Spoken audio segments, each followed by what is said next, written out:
The cantina on Haven's rest station buzzed with life. Alien voices mixed together, some clicking, some growling, others speaking through electronic translators. The air was thick with strange smells from a dozen different worlds. Corner, where the lights barely reached, sat a figure that most people avoided. Veteran Calvex of the hegemony forces looked tired. His 4 eyes, each the size of a human fist, stared into his glass of fermented algae extract. The amber liquid glowed softly in the dim light. This was his 3rd drink, maybe his 4th. He'd stopped counting after the memory started flooding. Back. The cantina owner, a 6-armed Zentarian named Click, wiped down glasses behind the bar. He kept glancing at Calvex with concern. The veteran had been coming here for months, always ordering the same drink, always sitting in the same corner. Booth. Always looking like he was carrying the weight of dead worlds on his shoulders. 3 young hegemony recruits pushed through the crowd, their silver uniforms still creased from the quartermaster's supply room. Their faces glowed with excitement, the kind that only came from never having seen real war. They whispered among themselves, pointing at Calvex. "That's him," said Nexpol, the youngest of the 3. His voice cracked with nervousness. "That's the veteran from the human campaigns." Zikmal, slightly older and trying to act braver than he felt, puffed out his chest. "I heard he fought in the Battle of New Sol. They say he single-handedly destroyed a human bunker complex." The 3rd recruit, Dextar, shook his head.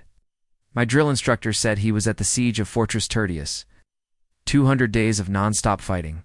They approached slowly, like young predators, unsure if their prey might bite back. Calvex didn't look up as they slid into the booth across from him. He could smell their fear mixed with curiosity. "Veteran Calvex," Nexpowda's voice was barely above a whisper. The old soldier's mandibles clicked once. It might have been acknowledgement. It might have been irritation. "We're shipping out to the Outer Rim next week," Zikmal said, trying to sound casual. "First deployment.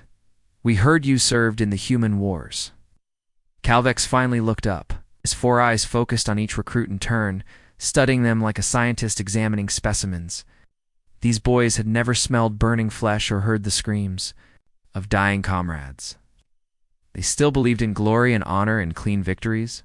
"Tell us about the human wars, veteran," Nexpol said, his voice gaining confidence. "How did we crush their primitive worlds? The training halls make it look like they barely put up a fight."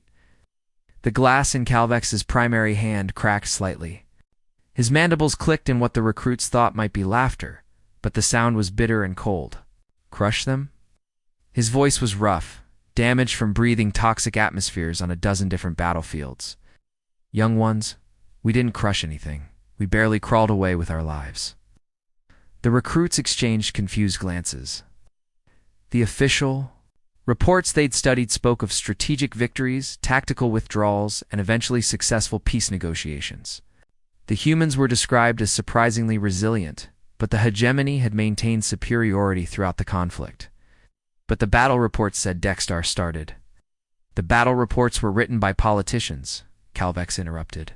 "Men who never left their comfortable offices while we bled on alien soil."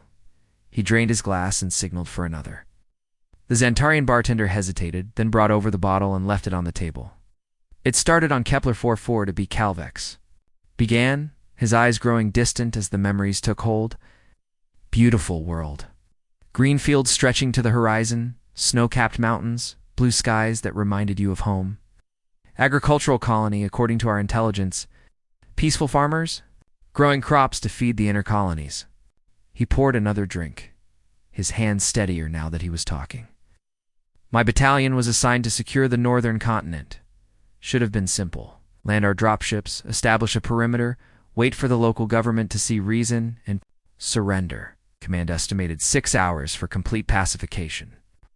The recruits leaned forward, eager for details of easy victory.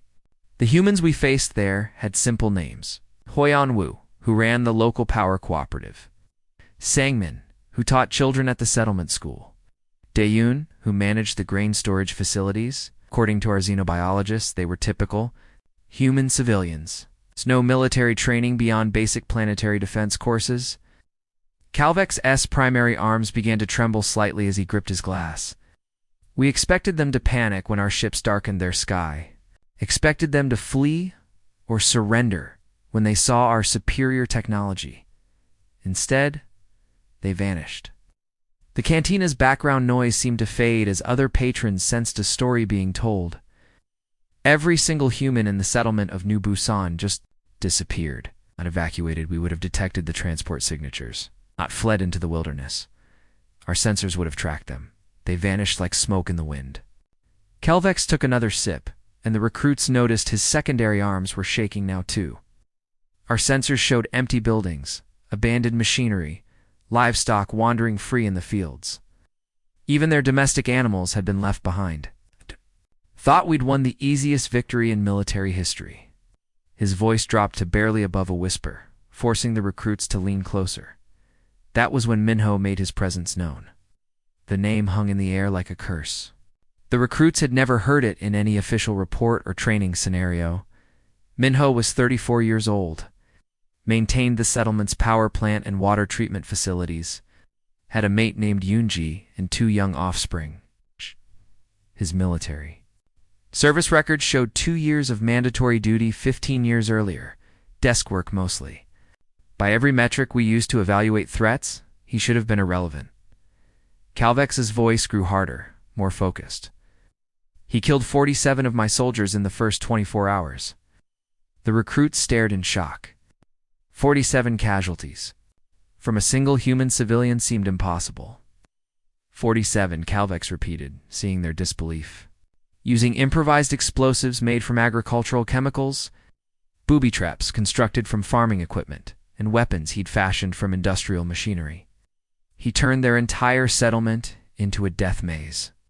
The veteran's eyes grew distant again, seeing battles fought years ago. We had energy shields that could stop plasma bolts, armor that could withstand direct hits from heavy weapons, sensors that could track a heartbeat from a kilometer away. Minho had a projectile rifle that fired simple metal slugs, explosives, made from fertilizer and fuel, and something our analysts later identified as pure motivation. The cantina had grown quieter around them, other patrons unconsciously listening to the old soldier's tale. He wasn't trying to win a war, wasn't fighting for glory or conquest or even survival. He was buying time for his family to escape, and he was willing to pay any price to get them that time. Calvex finished his drink and immediately poured. Another. It took us 3 days to corner him. 3 days of hunting one human through his own settlement while he picked off our soldiers one by one. 3 days of watching our advanced technology fail against simple human ingenuity and determination. Veteran's voice grew quiet again. When we finally trapped him in the settlement's grain storage facility, he could have surrendered. We had him surrounded, outgunned, with no hope of escape. Instead, he detonated explosive charges he'd placed throughout the structure. The blast was visible from orbit and took out the final 28 members of my company. The recruits sat in stunned silence, trying to process what they'd heard. That was my first lesson about humans, Kelvex said, pushing back from the table. They don't fight to win battles or wars or even to survive. They fight to make sure that anyone who threatens what they love pays a price too terrible to accept. He stood slowly, leaving credits on the table for his drinks. Sleep well. Tonight, young ones.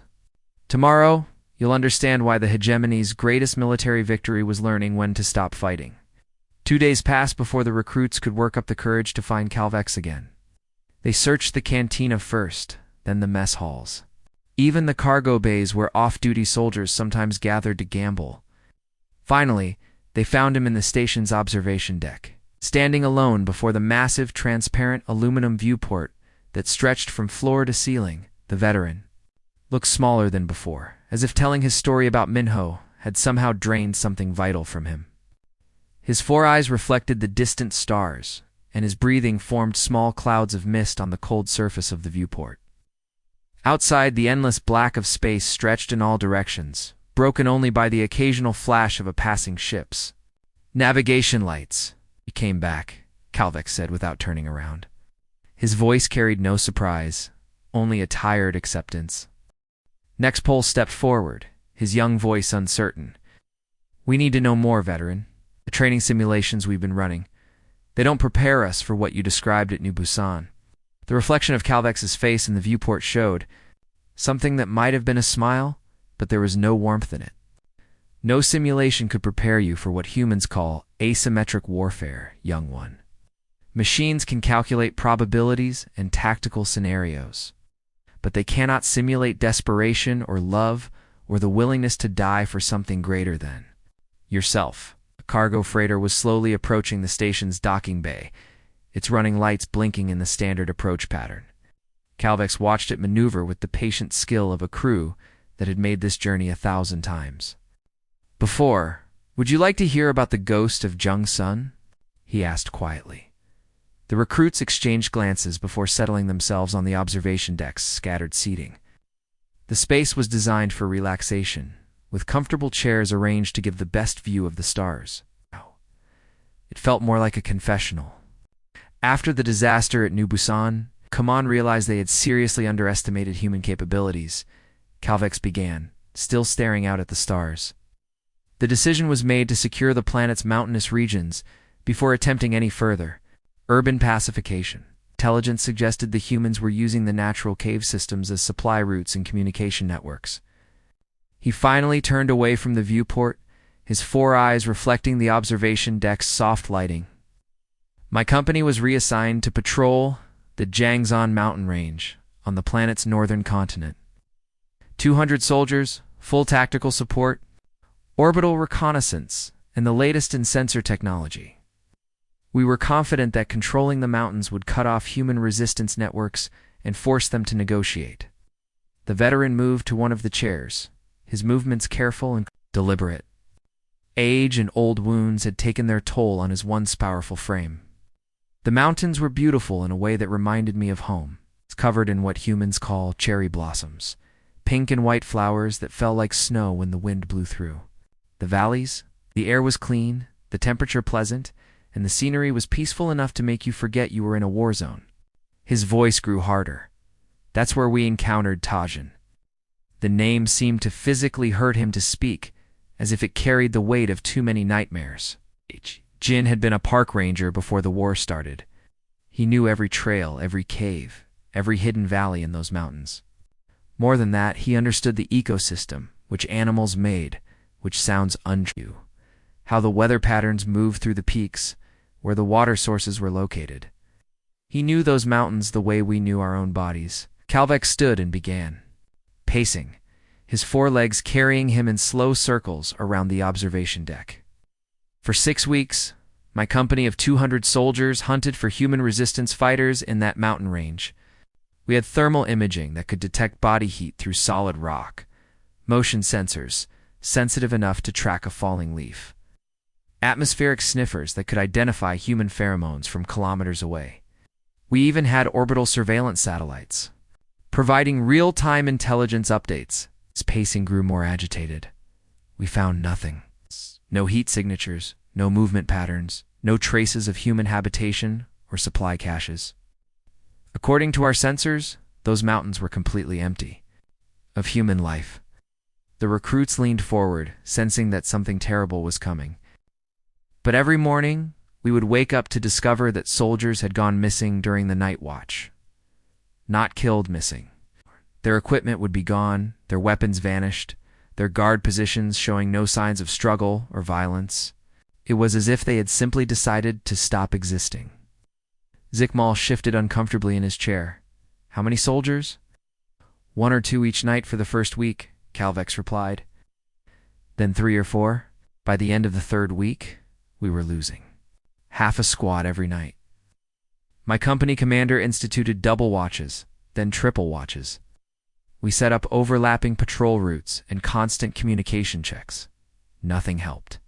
The veteran stopped pacing and gripped the back of a chair, his knuckles white with tension. Yeah. On the 38th day, we found our first body. Sergeant Crixtel, a veteran of 15 major campaigns and more skirmishes than I could count. Been on perimeter watch the night before, stationed at our camp's most secure position. We found him hanging from a tree branch 50 meters from our defensive perimeter. The observation deck fell silent, except for the distant hum of the station's life support systems. His throat had been cut with what our medical examiner identified as a simple steel blade, the kind humans use for camping or utility work. But that wasn't the message Tajin was sending us. Calvex's voice dropped to barely above a whisper. The message was that he had somehow approached our heavily guarded camp, bypassed sensors that should have detected him from a kilometer away, climbed a tree directly overlooking our position where he could observe everything we were doing, killed one of our most experienced soldiers without making a sound, and then vanished again without triggering a single alarm. The recruits stared at him in growing horror. He could have killed us all that night, could have planted explosives, poisoned our water supply, sabotaged our equipment. Instead, he left us a demonstration of just how vulnerable we really were. Calvex resumed his pacing, but now it seemed more like the movement of a caged animal. That, we started finding other signs. Footprints that appeared in impossible places and led nowhere. Equipment that had been moved just slightly out of position, not stolen, just ... rearranged. Food supplies with single bite marks taken out of them. Personal items missing from soldiers' packs only to be found days later placed carefully outside our perimeter. His voice carried a note of grudging admiration mixed with terror. Tajin was playing with us, demonstrating that he could go anywhere in our camp, take anything he wanted, and hurt anyone he chose. He was conducting psychological warfare with a level of sophistication that our military academies don't even teach. Dexter spoke up, his voice cracking slightly. But surely with 200 soldiers and all that technology, you could corner one human. Calvex stopped and fixed him with all four eyes. One human who knew every rock, every tree, every cave in those mountains. One human who had spent his entire adult life learning to move through a wilderness without disturbing so much as a fallen leaf or a sleeping bird. One human who wasn't fighting for pay or glory or conquest, but for his homeworld and everything he had ever loved. The veteran's voice grew stronger, more certain. We tried everything our tactical manuals suggested, and several things they didn't. Saturation bombardment of suspected hiding spots.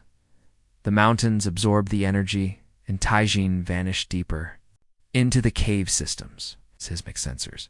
To detect underground movement, he somehow learned to move without creating vibrations. We even deployed chemical defoliants to remove the vegetation he used for cover. He shook his head slowly. Nothing worked. If anything, our escalating tactics seemed to make him more effective. The more destructive we became, the more creative he became in response. Calvex returned to the viewport, staring out at the stars, as if they might hold answers. On the 60th day, Tajin decided to end the game. He'd been watching us for 2 months, learning our routines, understanding our procedures, identifying our weaknesses. He knew that we rotated our communications officer every 12 hours to prevent fatigue errors. He knew that there was exactly 17 seconds during each shift change. When our communication array was unmanned while the outgoing officer briefed his replacement, the cargo freighter had finished docking. Loading crews were beginning to move equipment between the ship and the station. Tajin used those 17 seconds to plant a device in our primary communications array. Not to destroy it or disable it, but to modify it in ways our technicians didn't discover for days. The recruits exchanged confused glances, not understanding the implications. When we next attempted to contact Orbital Command for our routine status report, we discovered that our transmission was being rerouted through Tajin's own equipment. He had somehow acquired hegemony communication protocols, learned our encryption methods, and gained the ability to intercept and manipulate our most secure military transmissions. Calvex's reflection in the viewport showed eyes that had seen too much. The message was simple. Just one sentence broadcast in perfect hegemony standard: "Leave my mountains, or I will kill you all." But it wasn't the threat that terrified us. It was the demonstration of capabilities we hadn't imagined possible. His voice grew quiet again. Command ordered immediate withdrawal the next morning, not because we had been defeated in conventional terms, but because Tajin had shown us something that changed everything we thought we knew about warfare. The veteran turned back to face the recruits directly. Humans didn't just fight with weapons and tactics and superior numbers. They fought with their minds, their environment, their intimate knowledge of their own world, and their absolute refusal to accept the presence of invaders in places they considered home. The observation deck fell silent as the implications sank in. We never saw Tajin again after that message. For all I know, he's still out there in those mountains, still watching, still ready to defend them against anyone foolish enough to believe they can be conquered. Calvex moved toward the exit, then paused and looked back at the three young soldiers. That was my second lesson about humans. They don't just fight you with guns and explosives. They become the very ground you're trying to stand on, and they make that ground fight back. A full week passed before the three young recruits worked up the courage to seek out Calvex again. They had spent those days running combat simulations. But every scenario felt hollow after hearing about Minho and Taijin. The training exercises assumed enemies would fight in predictable ways, follow logical tactics, retreat when overwhelmed. Nothing in their preparation had taught them how to face opponents who treated death as just another tool of war. They found the veteran in Haven's Rest Station's memorial garden, a quiet space tucked away in one of the lower levels. The garden was small but carefully maintained, with flowering plants from dozens of worlds creating a peaceful mix of colors and scents. Holographic plaques floated above various memorial stones, each one dedicated to warriors who had fallen in the countless conflicts that had shaped galactic history.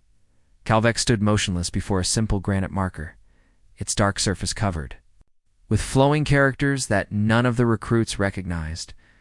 His four eyes traced the alien script with careful attention, as if reading a sacred text. "You can read their writing?" Nexpol asked, surprised. Most hegemony soldiers learned enough human words for basic communication, but full literacy was rare.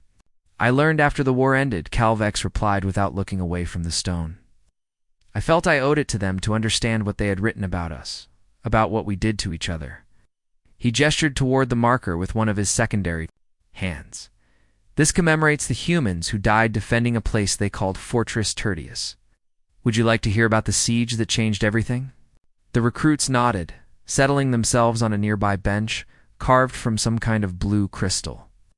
The memorial garden's peaceful atmosphere made the coming story feel even more ominous. "Fortress Tertius wasn't actually a fortress," Calvex began, his voice taking on the measured tone of someone recounting official history. "It was a research station built into the mountainside of Mount Hallison, on the human colony world of Jeju. 7. The facility housed atmospheric processors, climate monitoring equipment, geological surveys, and a small staff of civilian scientists and technicians." A maintenance drone hummed quietly past them, tending to the memorial flowers with mechanical precision.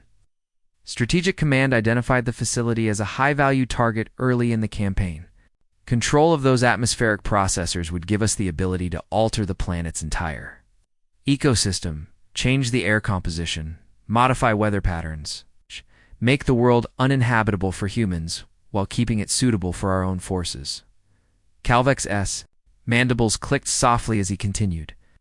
The assault was assigned to the 47th Orbital Division, 10,000 of the hegemony's most experienced warriors, veterans who had conquered 17 worlds between them, soldiers equipped with the finest weapons, armor, and support equipment our military could provide. The veteran finally turned away from the memorial stone to face the recruits directly. The human defenders numbered exactly 203 souls. We knew this because our intelligence operatives had intercepted their personnel records. Months before the attack, scientists, engineers, maintenance workers, security guards, and a handful of administrators. Their commanding officer was a woman named So Young, former military engineer who had been running atmospheric surveys for the past 8 years. His voice grew softer, almost respectful. Command estimated the assault would take 6 hours from initial insertion to complete facility control. We had orbital bombardment support that could level mountains, dropship capability to insert troops anywhere on the planet's surface, and overwhelming numerical superiority. The humans had defensive positions and the advantage of high ground, but military doctrine said that shouldn't matter against such odds. Calvex paused, watching another maintenance drone carefully adjust the positioning of a memorial wreath. The siege lasted 218 days. The recruits stared at him in shocked silence. Dextar's mouth hung open, while Zikmal shook his head in disbelief. 218 days, Calvex repeated, letting the number sink in. So young and her people transformed that research station into something that defied every principle of military science. They had obviously prepared for the possibility of attack. But the scope and depth of their preparations was beyond anything our strategists had imagined possible. The veteran began walking slowly among the memorial stones, his forelegs carrying him with the careful gait of someone whose joints ached with old wounds and older memories. The mountain itself had been weaponized. Every natural tunnel, every cave system, every geological choke point had been converted into a carefully designed killing field. The humans had spent years, not months, but years, secretly preparing for siege warfare while maintaining the appearance of peaceful scientific research. His voice carried a note of professional admiration mixed with haunted memory. They had backup power systems buried so deep in the mountain's core that our most powerful orbital bombardment couldn't reach them. Independent water supplies that tapped into underground rivers flowing through the planet's bedrock. Food storage facilities that could have sustained twice their number for over a year. Medical facilities with surgical equipment and pharmaceutical supplies that rivaled the best hospitals in our own fleet. Calvex stopped before another memorial stone, this one bearing the carved image of a fierce-looking creature from some distant world. But the real genius wasn't in their supplies or their preparations. It was in their people. They had Jinwook, a structural engineer who somehow managed to rig the entire mountain's natural cave system with precisely calculated explosive charges. Every time we fought our way forward and gained ground, he would collapse specific tunnel sections behind our advancing troops, cutting off supply lines, and trapping entire squads in underground mazes. The recruits leaned forward, captivated despite their growing unease about where this story was headed. There was Sujin, a xenobiologist, who used her detailed knowledge of alien physiology to create chemical weapons specifically designed to target our respiratory systems. She synthesized deadly compounds from the planet's native plant life that could incapacitate our soldiers even through their armor's sophisticated air filtration systems. His voice grew harder, more military. And there was Dongmin, a facility maintenance supervisor who proved that humans could turn literally anything into a weapon of war. He modified atmospheric processors to generate choking clouds of toxic gas that would flow through ventilation systems. He rewired environmental controls to create temperature extremes that could freeze or cook our soldiers inside their armor. He turned every single system in that research station into something that could kill. Calvex returned to the bench and sat heavily, his movements suggesting the weight of difficult memories. But it wasn't their technology or their clever preparations that made the siege last so long. It was something else entirely, something we hadn't encountered before and didn't know how to fight against. He paused, choosing his words carefully. As the siege progressed, week after week, we managed to intercept their internal communications. We listened to their private conversations, their planning sessions, their personal messages to each other, and what we heard changed how we understood human psychology forever. The memorial gardens seemed to grow quieter around them, as if the very walls were listening. They knew they were going to die. All of them knew it. Their situation was hopeless from a military standpoint, outnumbered 50-1, cut off from reinforcement or resupply, facing an enemy with superior technology and unlimited resources. Any rational calculation said they should surrender immediately to minimize casualties. Calvex's voice dropped too barely above a whisper, but they never spoke of surrender. Not once in all those intercepted communications. Instead, they talked about duty, about sacrifice, about buying time for civilian evacuation ships to reach safety. They spoke about their families, their hopes for the future, their determination to make their deaths count for something meaningful. The veterans. Hands trembled slightly as he continued. I remember one transmission clearly, broadcast on day 147. Saul Young was addressing her remaining defenders over their internal communication system. Medical supplies were running critically low. Several major sections of the facility had been breached by our assault troops. They had lost over 30% of their original defenders to combat casualties. His voice grew even quieter. She didn't give them a rousing speech about glory or victory or military honor. Instead, she reminded them that every single day they continued to hold out was another day for the evacuation ships to carry civilian refugees to safety. She told them that families across human space were counting on their sacrifice. She told them that the survival of their entire species might depend on how long they could delay our advance. Calvex stood and walked back to the original memorial stone, placing one hand gently on its surface, on day 218. When our forces had finally breached the station's final defensive perimeter and victory seemed certain, Soyoung activated what they called the final protocol. She manually detonated every explosive charge that Jinwa could place throughout the mountain's structure over the previous months. The memorial garden fell completely silent, except for the whisper of recycled air moving through the station's ventilation systems. The entire mountain peak collapsed in a controlled demolition that had been planned from the very beginning. Research Station, the remaining human defenders, and 3,000 of our finest soldiers were buried under millions of tons of rock and debris. The explosion registered on seismic monitors 3 star systems away. His voice carried profound respect mixed with lingering trauma. We found Soyoung's body in the station's command center 3 days later. When our engineering teams finally managed to dig through the rubble, she had remained at her post until the final second, manually coordinating the detonation sequence. To ensure maximum effectiveness, her last transmission, broadcast on all frequencies just before the explosion, was simple. Tell our people that Fortress Tertius held the line. Tell them that we never broke. The veteran turned back to face the 3 young recruits, his 4 eyes reflecting the memorial garden's soft lighting. That was my 3rd lesson about humans. They don't fight for victory or conquest or personal glory. They fight for time, for hope, for the chance that somewhere in the galaxy their sacrifice will create meaning from meaningless death. He gestured toward the memorial stone covered in flowing human script. This marker reads, "Here lie the defenders of Fortress Tertius, who held the line when the line could not be held. Military command awarded Soyoung and her people posthumous recognition as worthy adversaries, the highest honor our armed forces can bestow on enemy combatants." Calvex began walking toward the memorial garden's exit, then paused and looked back at the recruits. The siege of Fortress Tertius changed everything about how we approached the human war. After witnessing what 200 civilians could accomplish, when properly motivated, command stopped thinking of humans as primitive savages who could be easily conquered. Instead, they began treating humanity as the most dangerous military opponent the hegemony had ever faced.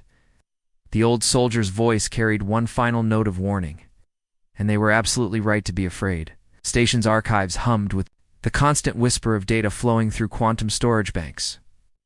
Millions of terabytes of information from across the galaxy, stored in crystalline matrices that glowed softly in the dim lighting. Row upon row of access terminals lined the walls, each one capable of displaying the complete military history of a dozen worlds. It was here, in this temple of recorded knowledge, that the 2 remaining recruits found Calvex. The veteran sat hunched over a terminal in the archive's deepest section, surrounded by classified military files that should have been far above his clearance level. His 4 eyes were bloodshot and unfocused, staring at tactical displays with the intensity of someone trying to solve an impossible puzzle. Empty bottles of various alien alcohols cluttered the desk around him, evidence of a drinking session that had lasted far too long. "Shouldn't be here," Calvex said without looking up from the screen, his voice thick with exhaustion and whatever he'd been consuming. "These files are restricted. Command doesn't like people reading about our failures." Nexpol and Zikmal exchanged glances. Dexter had transferred to a different unit after hearing about Fortress Tertius, claiming he needed to rethink his career path. The remaining 2 recruits had spent days trying to access information about the later phases of the human war, only to find every relevant document sealed under the highest security classifications. "We need to hear the rest," Nexpol said quietly. Settling into a chair beside the veteran, "The other veterans won't talk about what happened after Fortress Tertius. Just get this look in their eyes and change the subject. Some of them have requested transfers to desk jobs rather than face the possibility of fighting humans again." Calvex's laugh was bitter and harsh, like metal scraping against stone. classified information. Yes, Command would prefer that no. One knew about the Red Line Protocol. Makes them uncomfortable to admit what we drove the humans to become. He gestured for Zikmal to sit, then turned back to the tactical display showing battle footage from the later stages of the war. The images were grainy and distorted, clearly taken from helmet cameras during active combat operations. After Fortress. Tertius, something changed in the hegemony's approach to the human problem. Calvex began, his voice carrying the flat tone of someone reciting facts too horrible to process emotionally. Command realized that conventional siege warfare against prepared human positions was prohibitively expensive in terms of both time and casualties. They needed a new strategy that would break human resistance without requiring us to dig them out of every fortified position, planet by planet. The veteran's hands trembled as he manipulated the display controls, calling up strategic planning documents that bore the highest classification markings. The decision was made to authorize what military doctrine calls strategic population targeting. The theory was that humans, being emotional and irrational creatures, would lose the will to fight if their civilian population centers came under direct threat. His voice carried disgust, so profound it seemed to physically pain him to speak. The first strike was authorized against New Seoul in the colony world of Hangang 3, a city of 2 million civilians, mostly families of human military personnel stationed throughout the sector. Command believed that demonstrating our willingness to target non-combatants would force the humans to negotiate rather than watch their loved ones die. Calvex's hands clenched into fists, his knuckles white with tension. The orbital bombardment lasted 6 hours. Precision plasma strikes against residential districts, shopping centers, schools, hospitals. We turned a thriving city into a crater of molten glass visible from space. 2 million human lives ended in a single day. The archive seemed to grow colder around them as the weight of that number settled in. Command expected the humans to immediately open communication channels, begging for terms that would prevent similar attacks on other worlds. They expected surrender within days, maybe hours.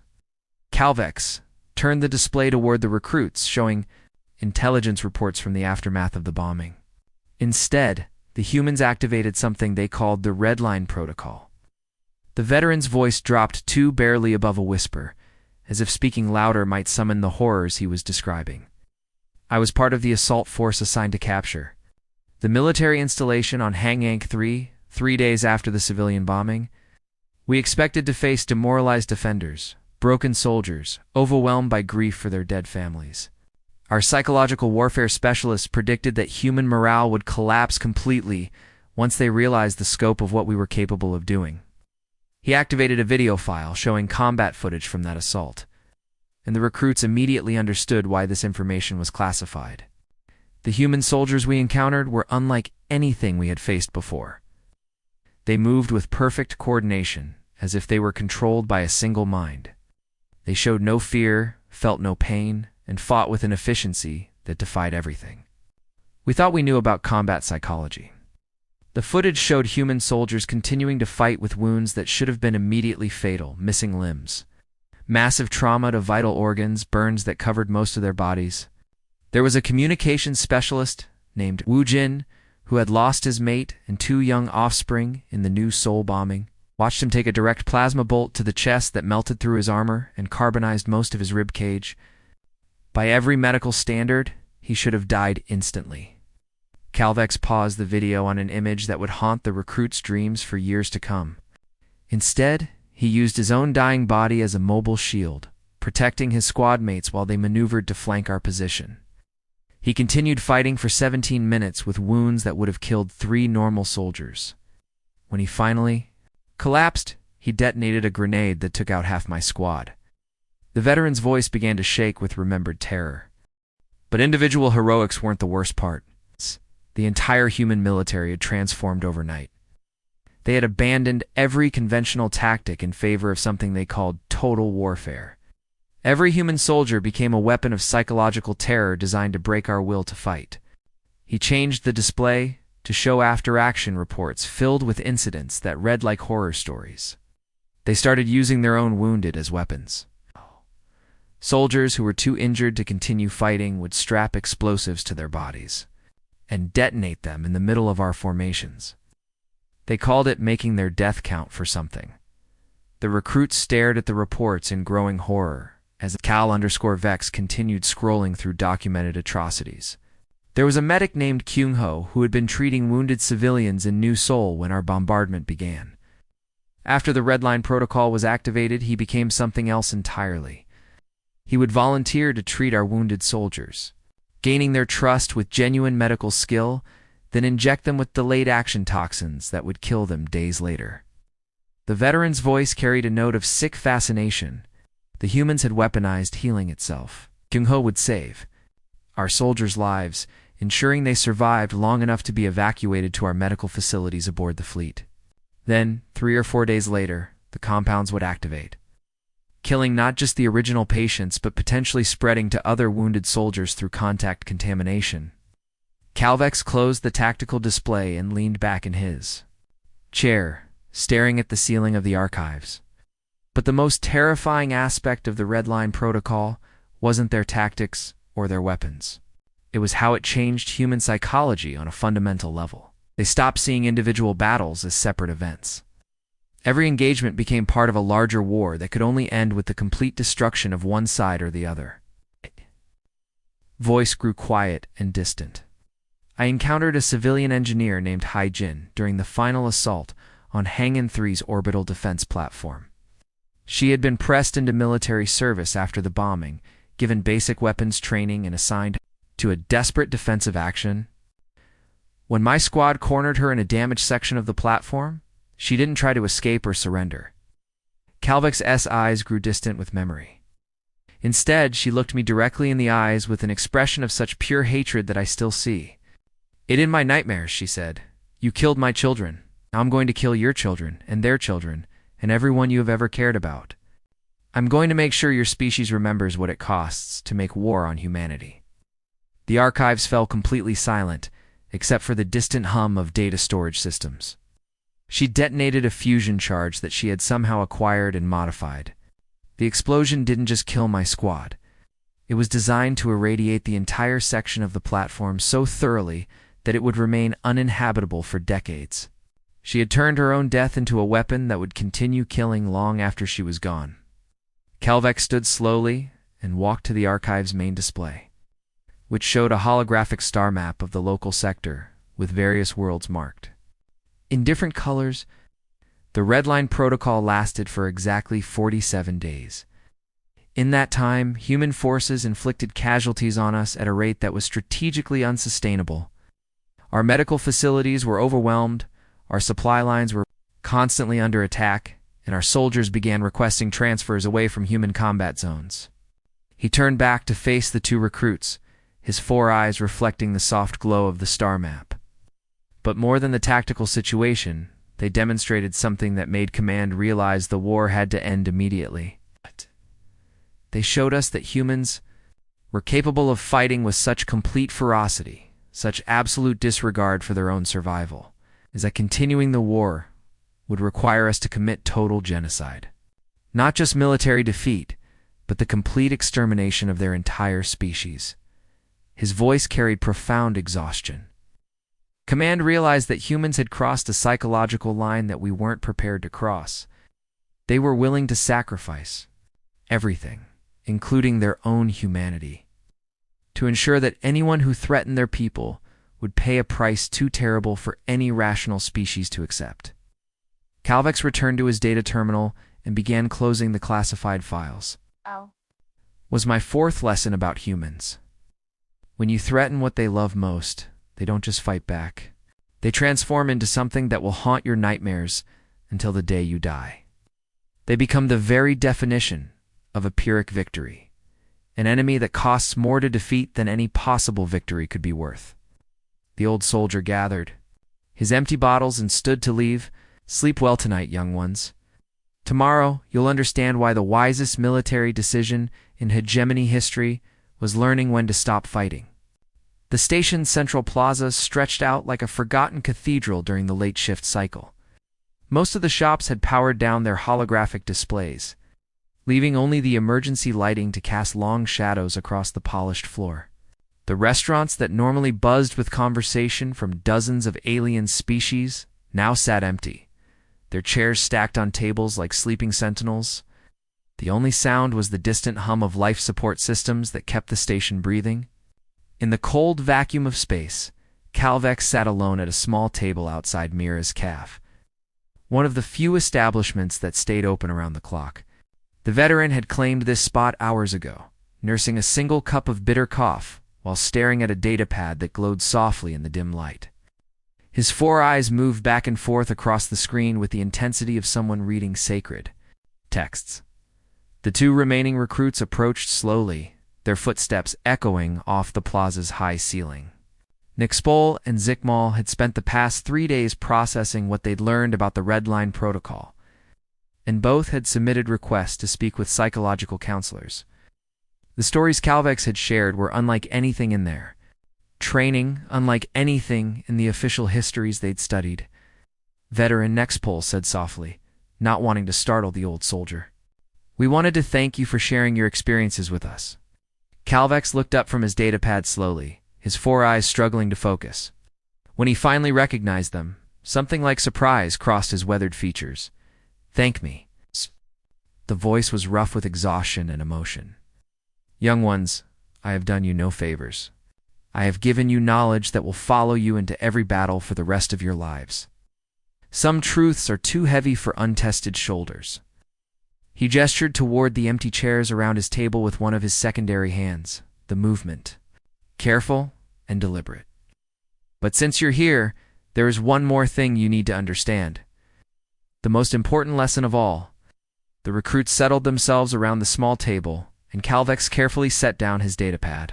The device's screen showed what appeared to be personal messages written in flowing human script, with translation software providing parallel text in standard hegemony. "These are letters," he said, indicating the device with something approaching reverence. "Personal communications from human soldiers to their families. Messages that were intercepted during the war and decoded by our intelligence services afterward."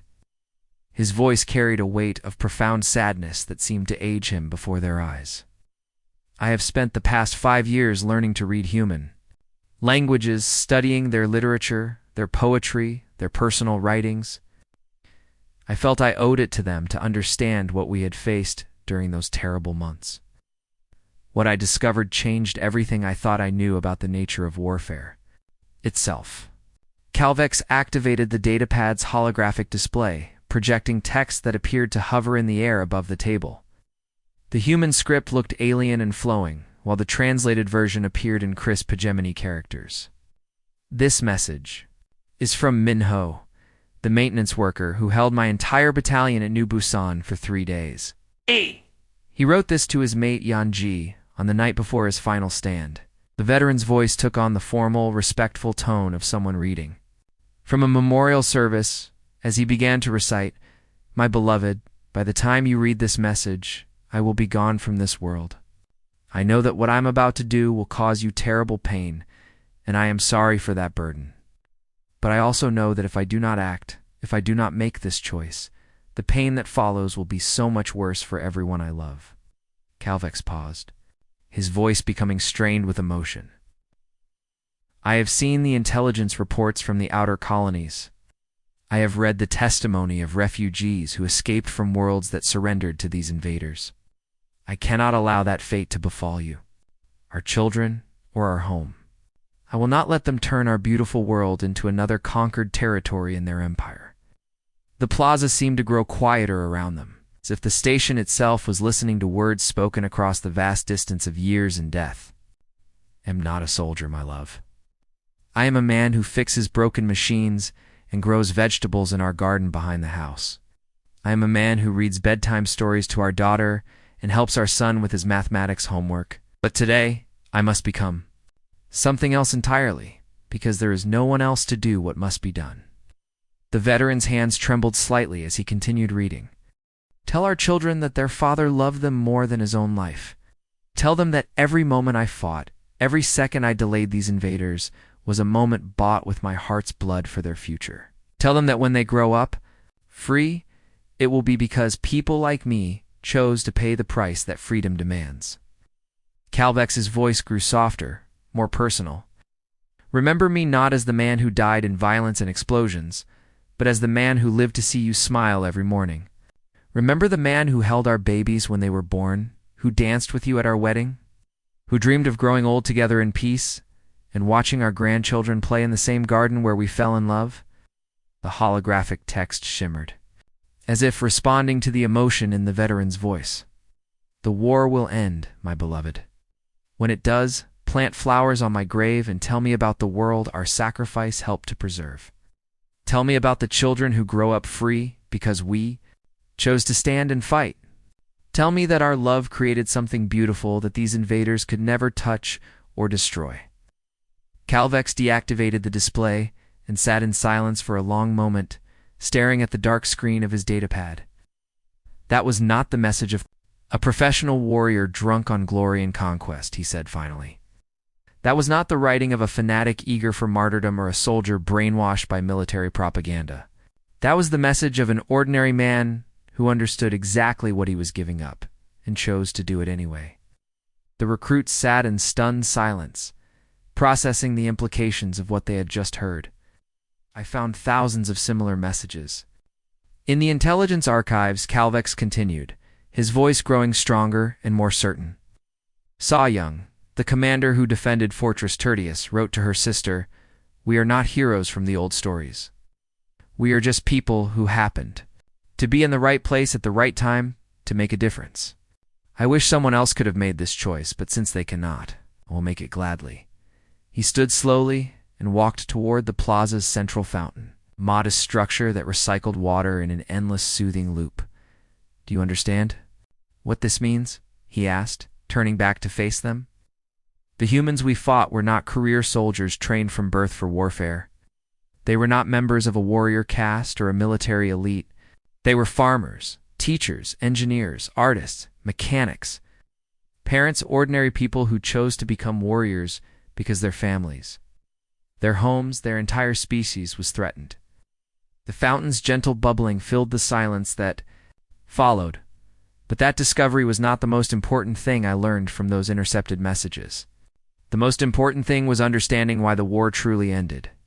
Calvex's voice dropped to barely above a whisper. Command tells a different story in the official records. They speak of strategic withdrawals, acceptable casualty ratios, and successful diplomatic negotiations.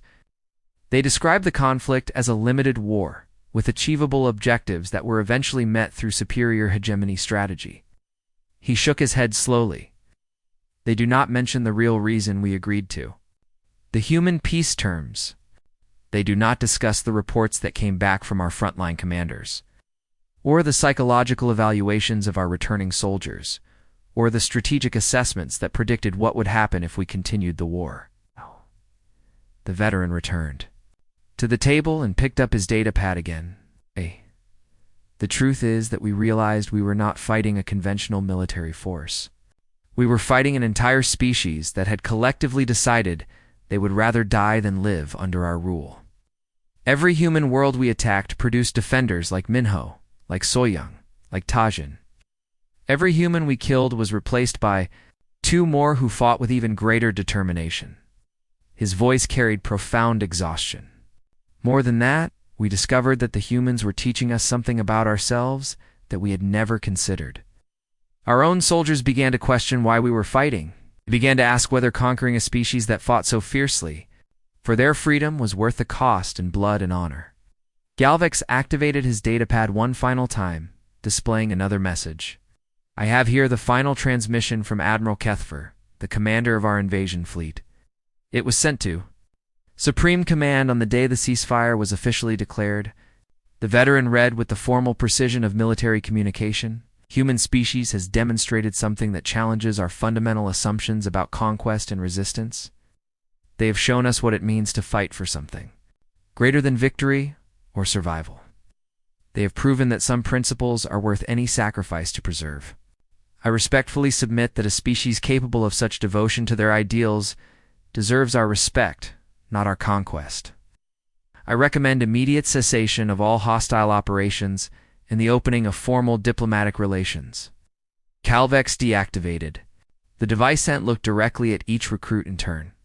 That, young ones, is my final lesson about humans.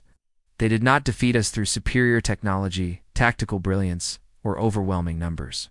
They defeated us by showing us what we could become if we fought for something we truly believed in rather than mere conquest and expansion. The veteran stood slowly, his movements those of an old soldier carrying the weight of too many memories.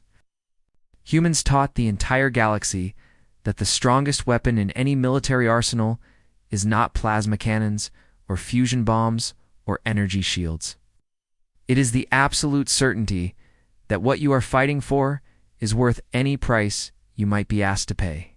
He began walking toward the plaza's main exit, then paused and looked back at the two young recruits. Remember that lesson when you are asked to fight for causes you do not understand? For leaders who do not share your values? For victories that cost more than they could ever be worth? His voice carried one final note of profound respect.